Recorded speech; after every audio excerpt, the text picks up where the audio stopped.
We're so excited to see you. Thank you so much for coming. My name is Leslie Hendrickson. I'm on the steering committee of the Newburyport Literary Festival. This is our 17th overall festival and our 3rd virtual festival. I'm going to introduce Elizabeth Beth Welch, who is a professional editor and who specializes in history, along with numerous US, Western civilization, and world history textbooks. She has edited multiple entries in the widely acclaimed Bedford series in history and culture. And she will introduce our guest, James Charles Roy. Thank you so much. Thank you, Leslie. And thanks to the festival for the opportunity to talk about James Charles Roy's latest book, The Elizabethan Conquest of Ireland. Jim is an internationally renowned expert in Irish history, and this is his 6th book on the subject.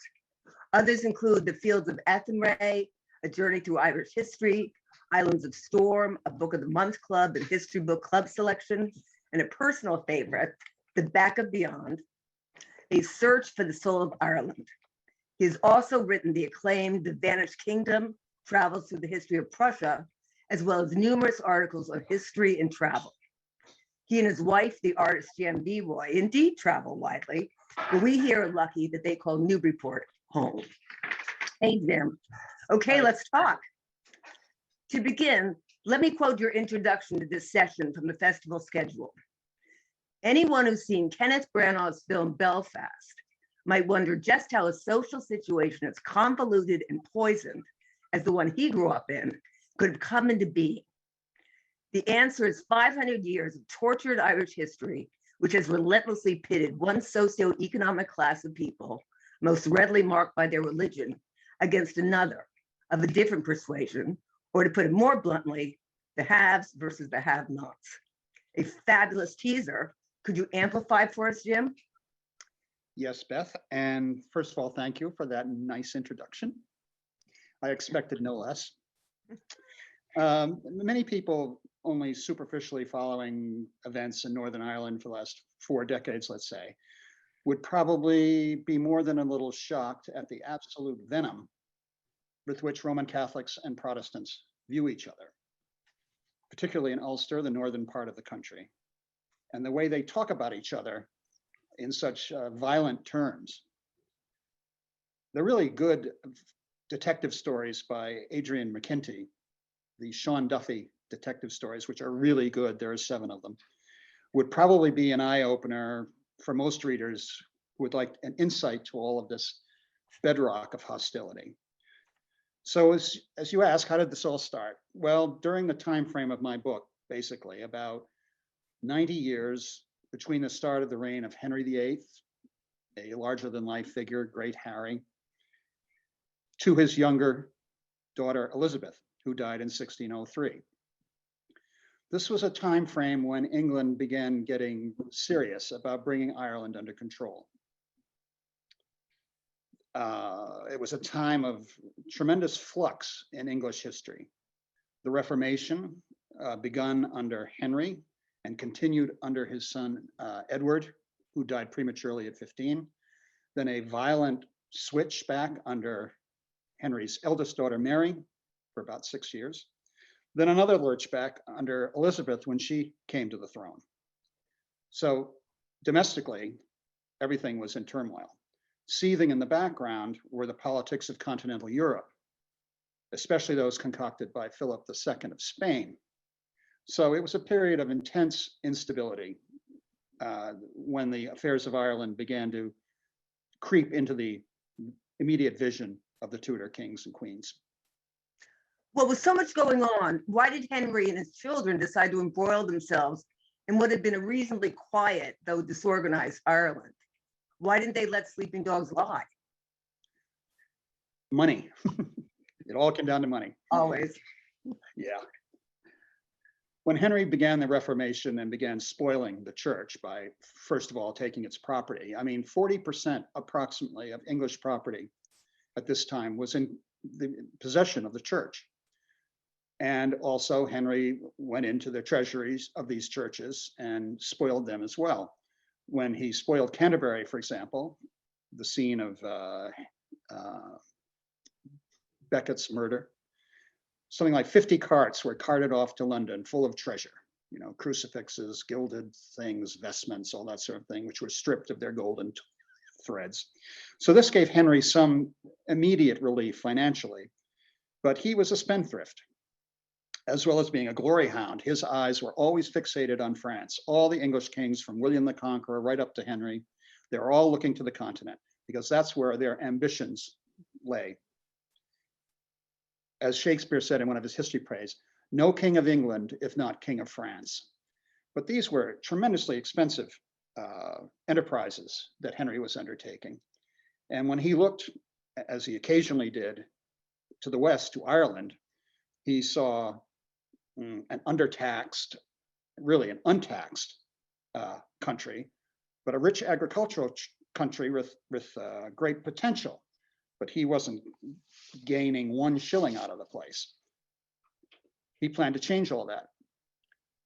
Honorifically, the first thing he did was appoint himself King of Ireland. Now, this might seem to us today sort of an empty phrase, but really it had tremendous psychological importance. He was essentially sending the message to the Irish that I am in charge here, I'm the boss, you're going to do what I say. And he did this by beginning a process of trying to impose an English structure to the country. Now, by the time Elizabeth came to the throne in 1558, which was 11 years after her father's death, the emphasis, indeed the initiative, had passed to the hands of adventurers, undertakers, soldiers of fortune, religious zealots. And that's where the story turns horrifically bloody. Let's deal with Henry first. What were the challenges he faced in the effort to gain control over Ireland? Well, unfortunately for Ireland, it was just a completely alien culture to that of Henry's England. And it basically falls into 4 or 5 areas. The first is that Roman influence never reached Irish shores. The Romans did not invade and occupy Ireland as they had England. Secondly, although primitive, England had a road and communications systems of sorts. Ireland did not, furthering its isolation from any sort of effort to centralize control. Thirdly, the church was well established in England and in touch, however argumentatively, with Rome. Ireland was not. The church customs in Ireland were universally regarded as pagan by the English. And when you add in the Reformation, which was changing things from a Roman Catholic orientation to Protestant, you had a tremendous area of potential conflict. Fourthly, you had the language barrier.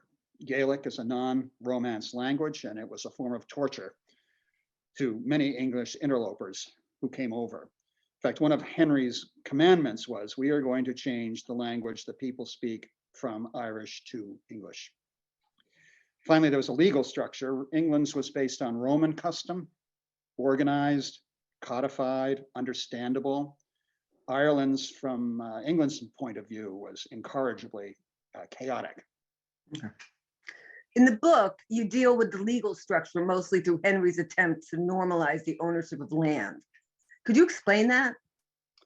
Yeah, Irish legal structure encouraged violence, and it encouraged mayhem when it came to one of the most important things that law is all about: transfer of property, transfer of titles, transfer of power.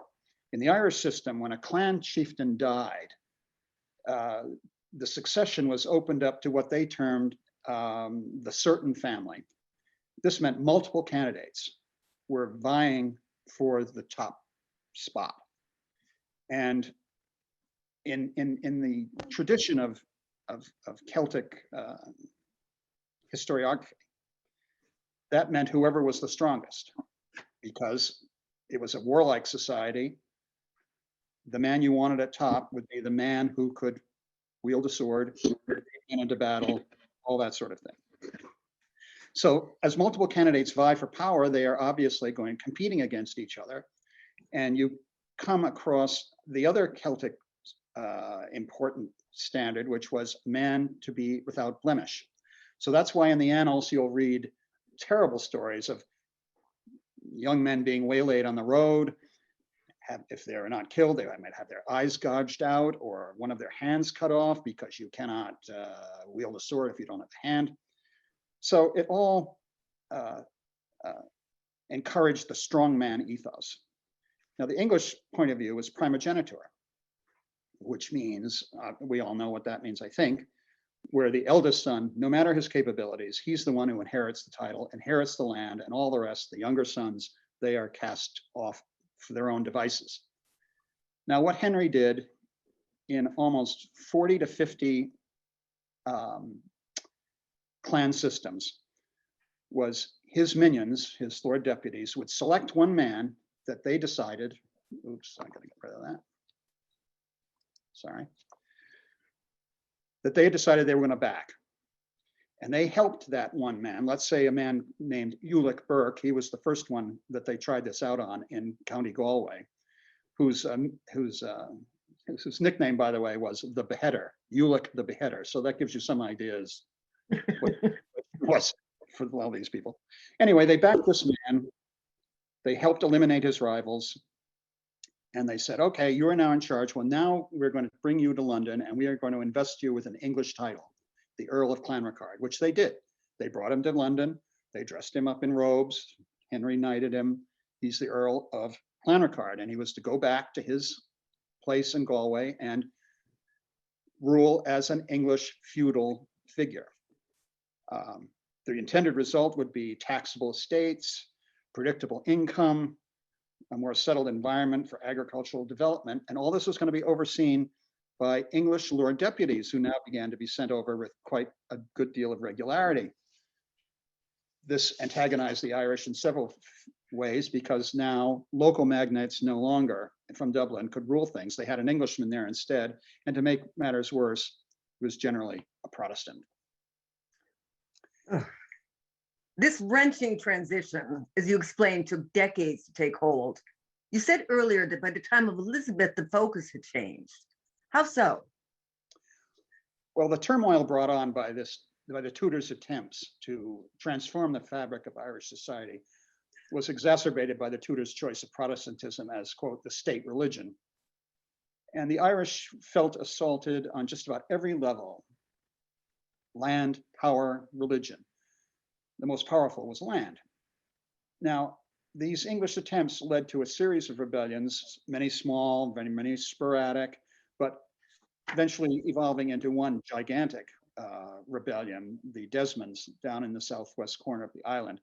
This was really a big deal, and it was bloodily and barbarically suppressed. There was one instance where 700 unarmed men and several camp followers, children, women, were massacred down in the Dingle Peninsula. Some of the great paragons of the English Renaissance, Walter Raleigh, Edmund Spenser, they were part of this. Raleigh led in one of the execution squads. And that was followed by a policy of scorched earth. You know, we're going to kill every animal we come across. We're going to kill every cow, sheep, pig that we see. We're going to destroy any wheat crop we see. And so the result was brutal famine, genocidal, which did the trick.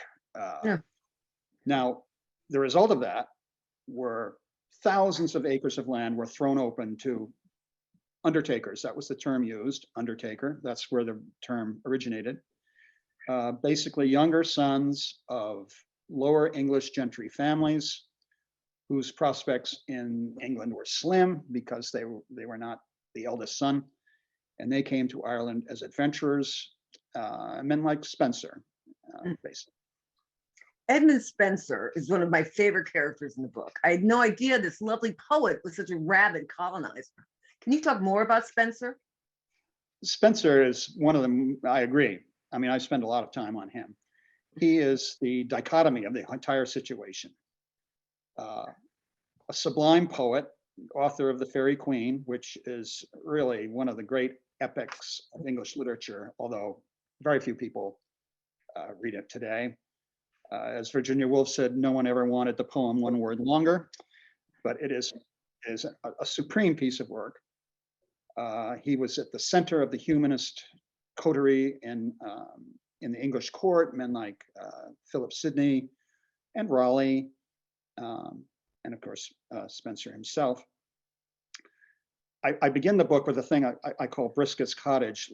Brisket was a minor functionary in the Dublin administration, and he held a lunch party where he invited 7 or 8 people, Spencer among them. One of the first references we have to Spencer. And they were sitting around talking philosophy. Let's talk some philosophy. Socrates, Plato, Petrarch, Machiavelli. And the whole purpose of the luncheon was, how do we as gentlemen behave, trying to advance the agenda of our Queen, Elizabeth? A very highbrow conversation, not probably the kind that we have when we have dinner parties. But then you put that up against the reality of his position in Ireland. I mean, Spencer had been a very minor figure in the English court, but he had been taken up by the Earl of Leicester because Spencer was a good propagandist, good with the pen. And Leicester got involved in some embarrassing faction fighting and had to jettison Spencer. So Spencer ends up in Ireland, where he manages to get a 4,000-acre grant of land in Cork. And there we find our sublime poet becoming a ruthless exploiter at the expense of local Irishmen. His estate was formerly the property of the Roches.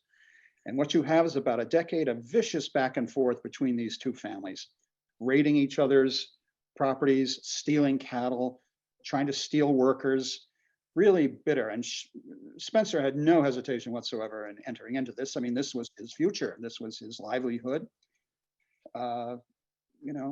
This is the way it was going to be. And meanwhile, he's writing the Fairy Queen.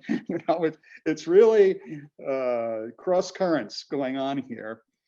And the Fairy Queen poem, I mean, it is a gigantic puzzle. And it begins, it's fairly conventionally in the sense that, once again, it's a kind of a holy grail kind of thing. These knights are in service of Gloriana, who is Elizabeth, and they're trying to find their way to help her in reasonably legitimate ways. But towards the end of the book, the end of the poem, we find Spencer's attitude's really hardening. Now he's given up the notion that, well, we're going to be philosophically inclined. And really his thing now is, it's the sword. This is the way we're going to take this country. This is the way we're going to keep it. This is the way I'm going to maintain my estate and my livelihood here in Ireland. So it's a complete reversal of the things that he believed in more fully as a young man. Well, understandably, the Irish rebelled regularly against Tudor England. Which revolts are more successful or threatening than others? Well, the catastrophe was inaugurated by a man called the Great O'Neill, who was the magnate of Ulster. Now, Ulster is a different kettle of fish than the rest of the island, or was back then for sure. It's heavily forested, full of bogs, mountainous, difficult to penetrate.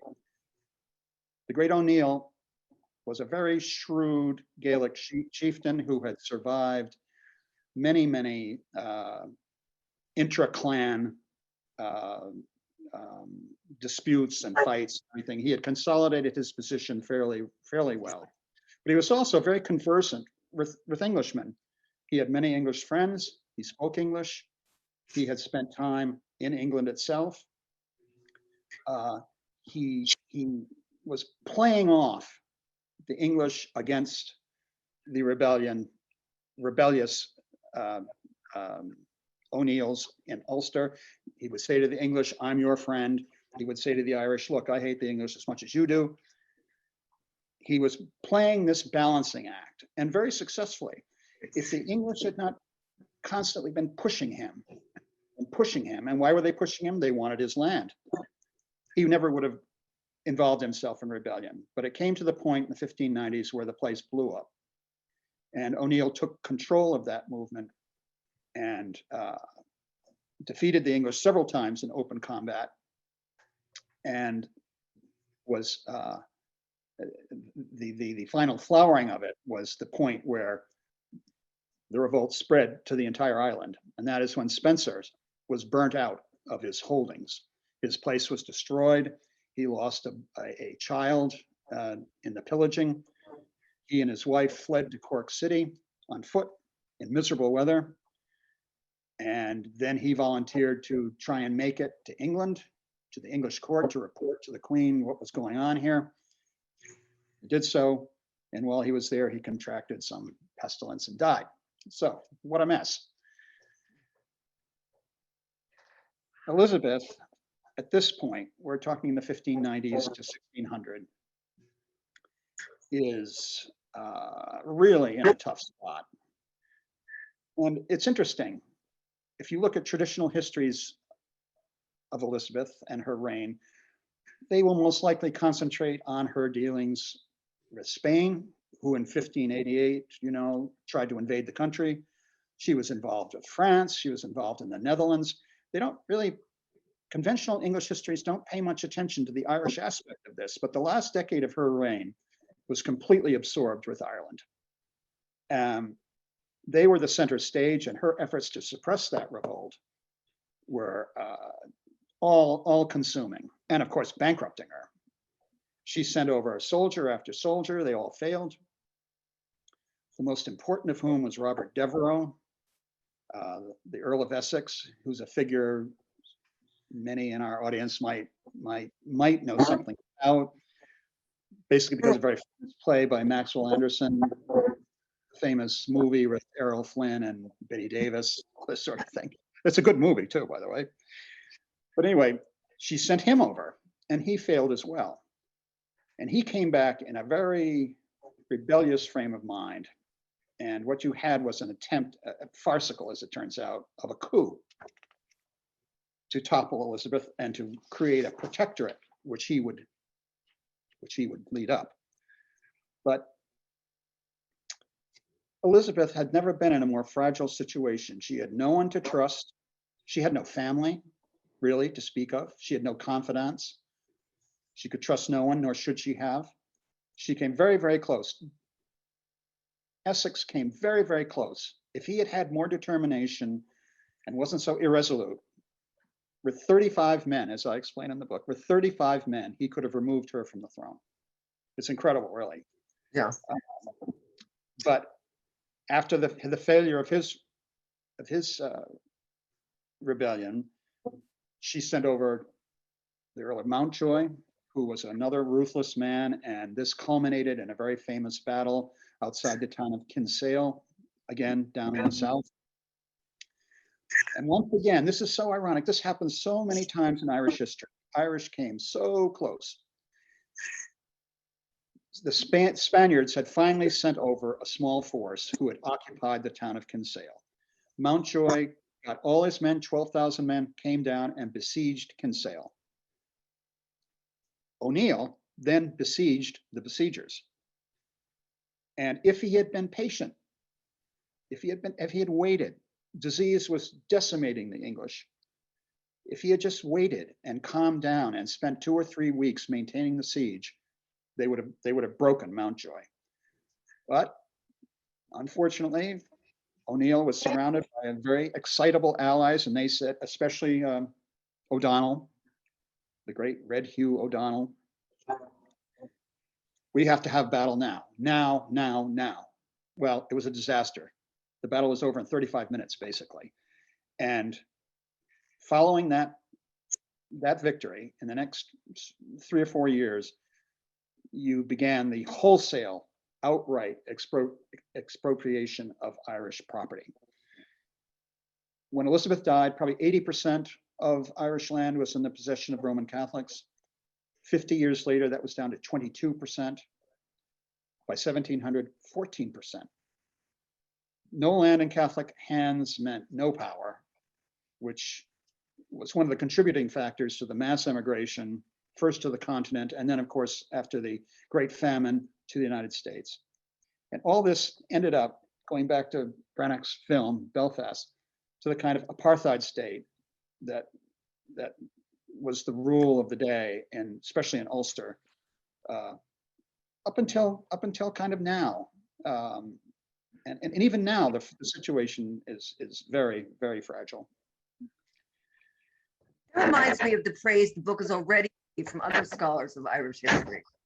For instance, Roy Foster, author of Modern Ireland, 1600 to 1972, among other titles, writes, James Charles Roy invariably takes an original, challenging view of Irish history. And his study of the Elizabethan regime's attempts to subdue the country is no exception. It is a richly textured, impressively researched, and powerfully involving story, written with a full realization of its tragic and haunting relevance for future times. Yes, got 60 plus pages of notes, but Elizabethan Conquest of Ireland is also a great read. Book reviewer Josephine Fenton writes, it is amazing to see how he keeps a hold of hundreds of names and personages, how he weaves together events to provide a coherent, fast-moving, breathtaking tale. What audience did you have in mind, Jim, when writing the book? A general readership, basically. I mean, I find it's an academically sound book, and I consider myself an academician in many ways. But I did write it for the general reader. Narrative nonfiction, and this is my opinion, is really gone out of style these days. The kind of work that Barbara Tuchman did, Robert Massey, David Howarth, those are all people I really have admired all through my career. And nowadays, that's a tough sell. I mean, in this marketplace. But I'm a storyteller, and the Irish story is just full of every. I mean, I find the best compliment I've had on this book is the one you just read from, actually, where she said these hundreds of people he keeps straight. Well, let me tell you, it's difficult to keep these people straight. I mean, it's there are just so many cast of characters, and it spans 70 years. But I think it really flows well, and it's logical in its progressions, and it's a great story and a tragic story, really, a tragic story.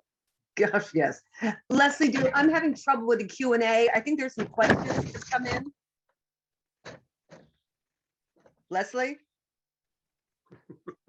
Is Leslie there? Hi, sorry. Sorry, Leslie, my fault, but I couldn't do the Q&A after all. I can't see the questions. No problem. Thank you. So Marilyn Roberts asked about the name of the detective series that you mentioned. I actually did put that in the chat, but Jim, if you could remind us. Yeah, there are 7 of them. It's the Sergeant Sean Duffy series, and the author's name is Adrian McKinty, McKinty. He's an Irishman from Ulster, and they are top notch.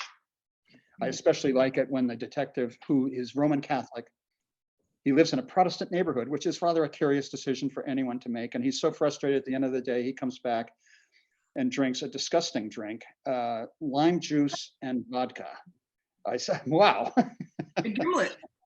My experience in Ireland, I've never known anyone to drink lime juice and vodka, but anyway. I think that drink is called a gimlet. It's like a known drink. Not the way he mixes it. Okay, fair enough. Moving on. Did Ireland appear or have a role in the Fairy Queen, or was it simply a focus for his writing? It was not ever specifically identified as Ireland per se. It was an imaginary world that he invented, and basically based on the Holy Grail series. So the landscape is probably English. That's what he intended. But what you find in Spenser is an Englishman turning into an Irishman, in a sense, because the wonderful descriptive bucolic description of landscape and everything is his own neighborhood. And the Albeg River is the River Mulla. He had or Mulla. He had all kinds of different tricky names. So a reader is left to try and figure out, what's what and who's who and all that sort of thing. I mean, in order to read Spenser, you've got to have this.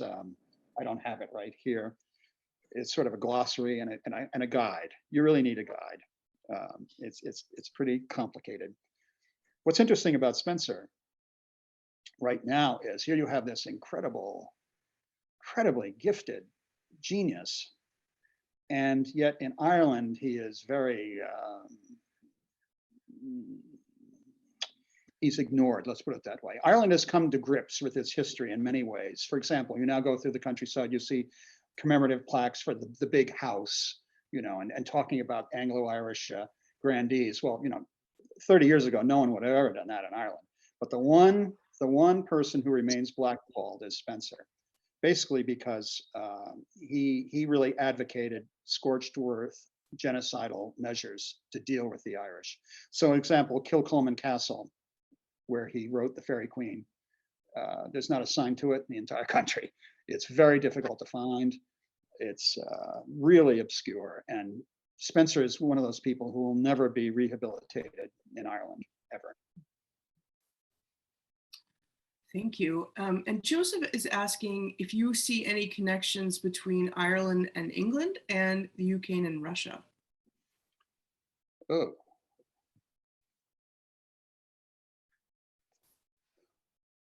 Not particularly. I mean, the connection I would say that I see is my wife and I were in Sarajevo 4 or 5 years ago doing research. I was doing research for another of my books.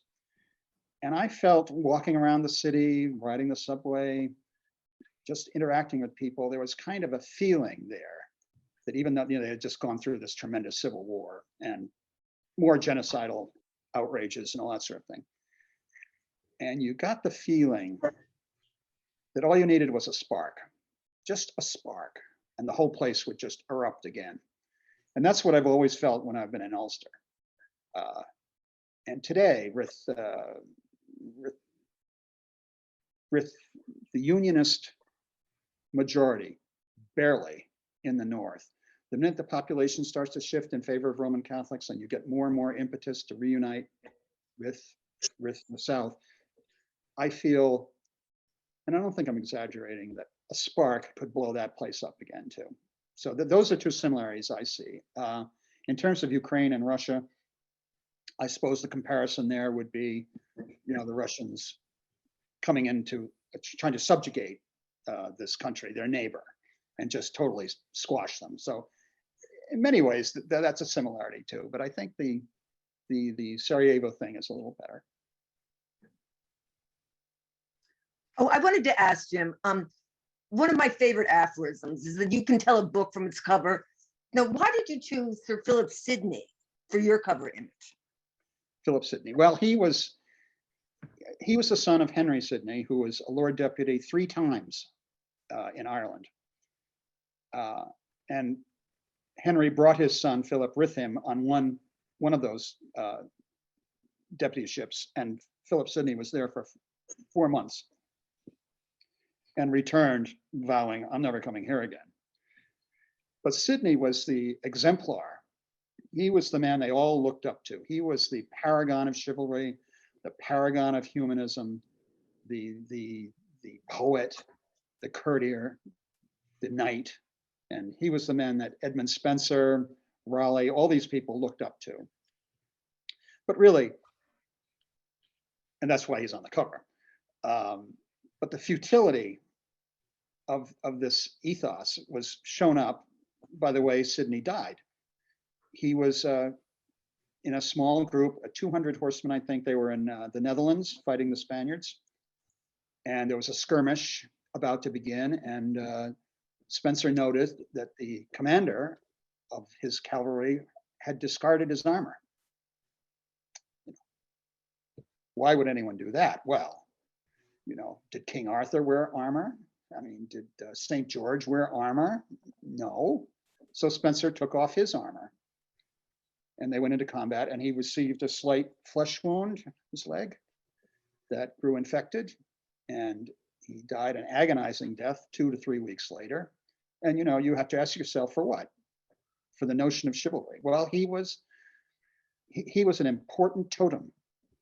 So important that, like Robert Devereaux, who I mentioned earlier, the Earl of Essex, what did he do? He wanted to inherit Sidney's mantle. So he married Sidney's wife, who's now his widow, who was only 18 at the time. And to try and take that mantle for himself. Huh. And then when Essex was executed, the one who wanted to take Essex's mantle, well, he married the same woman, the widow of Robert Devereaux. I mean, really, well, what can you say? Well, one of many incredible stories in this book. Do you feel, Jim, that the Elizabethan Conquest of Ireland is the capstone of your contributions to Irish history, or do you envision other books? What are you working on now? Well, I'm working on a book on World War I right now, which is kind of a continuation of the work I did on my Prussia book. It should be out next year. As a matter of fact, I just got the proofreaders from my manuscript. All those horrible marks that make you feel like a complete illiterate, but that's going to come out. That's what you do, Beth, actually, as an editor. Yeah. But that should be out next year. But in terms of another Irish book, I mean, there's one that I would really like to do. If I was 10 years younger, I would, but I'm not 10 years younger. But it would be kind of a book like Bowen's Court, because I've gotten to know this man, Philip Anley, whose family had a large estate in County Down. Very nice guy. We've conversed back and forth some, where he was interested in, or I was interested in doing a narration of this family, Anglo-Irish family, from the height of its power kind of to its disappearance. But it would involve a tremendous amount of research, and I'm too old. So it's on to World War I. We have a few more questions from the audience, Beth, if that works for you. Absolutely. I thought this was a good one. At what moment in Irish/British history did the subjugation of the Irish culture cause a consolidation of the various Irish factions into one single national identity? Boy, I don't know about unifying anything in Ireland. I would think it would have to be the late 1800s, turn of the century, when the revolt finally did coalesce. Parnell had a lot to do with that. But I don't think you put three Irishmen in a room, you're not going to get them to agree on much. And if you look at the power struggle after 1916, really, Devereaux, I mean, there's a guy who could argue to the death about a split infinitive. I mean, it's just, I don't think there's ever been a truly, genuinely united notion about Irish culture. I mean, Yeats was fighting this battle all through his career, especially when he was with the Abbey Theatre. And, you know, I don't see it.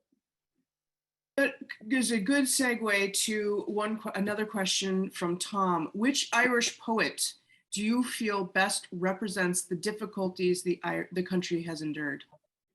Oh, I think it's got to be Yeats.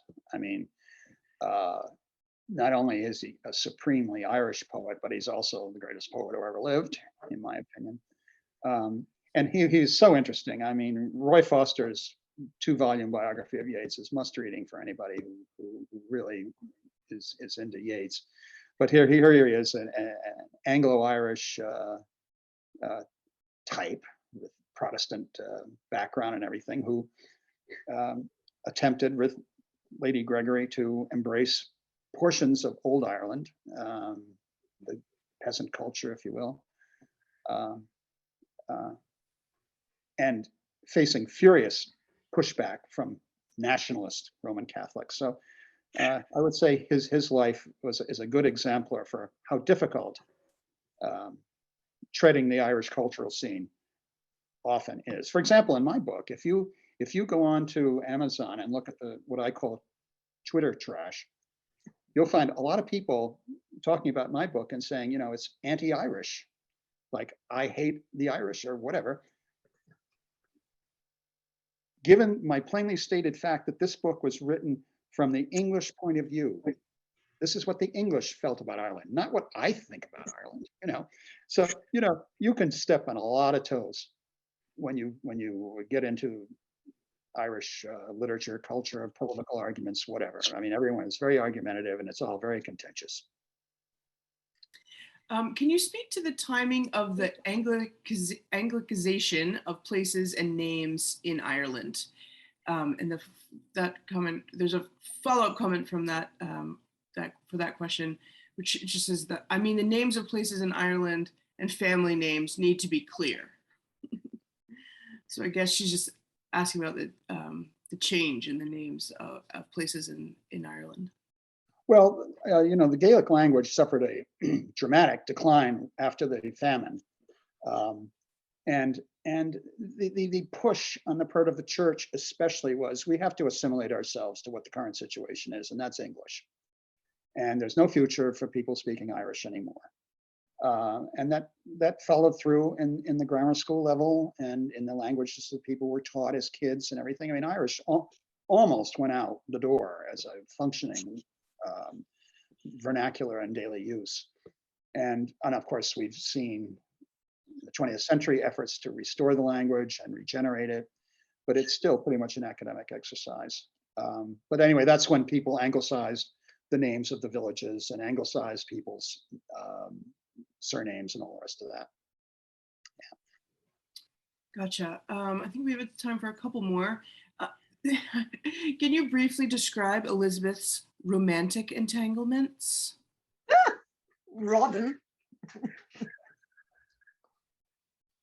I think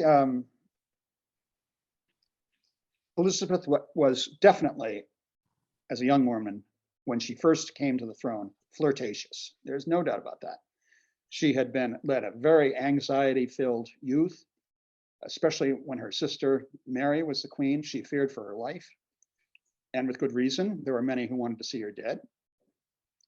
And she was very, very careful about her religious stance, very, very careful about who she was seen with and all the rest of that.